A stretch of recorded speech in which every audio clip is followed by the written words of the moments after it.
If you're starting out to see the USA, you may not get very far because there's a serious gasoline shortage. Quite a few gas stations have closed and a lot that don't have a lot of gas. So if you have a big car, you may have a big problem. But if you have a Volkswagen, which gets about twice the gas mileage as the average car, you can leave your problem behind.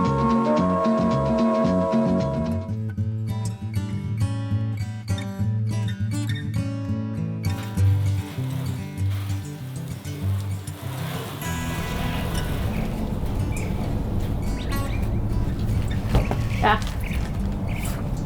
At school, of course, in the 80s, everybody had bugs.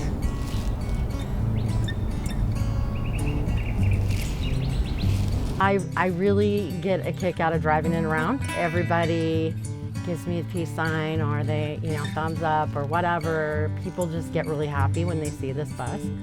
Or, when I go to Sonic to get a drink, you might come out and take a picture of it or something. But I just like the way it makes everybody happy. And especially certain people who know them will stop and want to talk about it. Oh, my parents had that, or blah, blah, blah. So it's fun. It's just kind of a fun, and it's fun to drive. Of course, I'm the only one in the family that can drive it, but it has a pretty wonky stick shift. So it was my mom's car. Bought it in '71. Came home from the hospital, so it's the only car I've ever known that she drove until recently.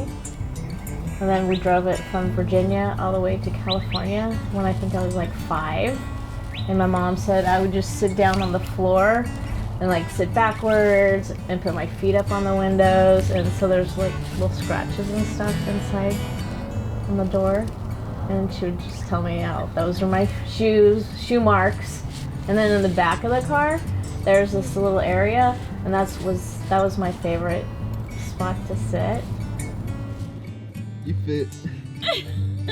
Not to sit forever. Oh my gosh. Everybody has a story with a Volkswagen. Everyone says, oh, my first car was a Volkswagen. It has become an icon, a part of the human story.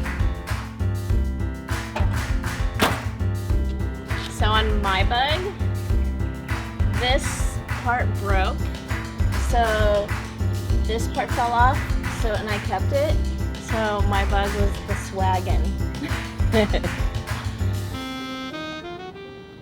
Ironically, the love bug owes its existence to one of history's most hated tyrants.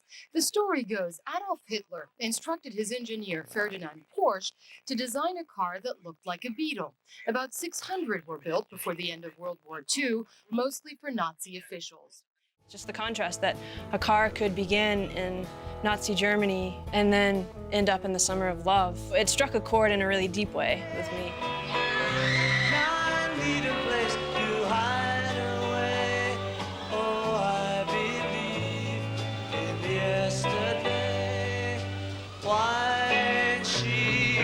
Nostalgia.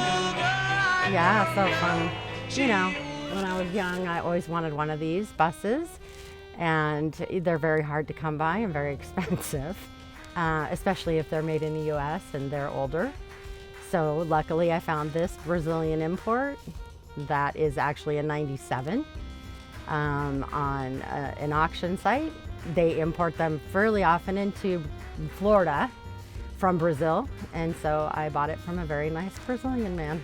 Kind of why we've bought what we've bought, because they're becoming more and more rare, and less people can maintain them and work on them. And so even though we like the cars because of the way they look maybe, or the way they drive or sound, I definitely feel like I'm gonna pass these on to my kids, and they'll be able to do what they want with them later on. But it's definitely kind of part of our investment portfolio.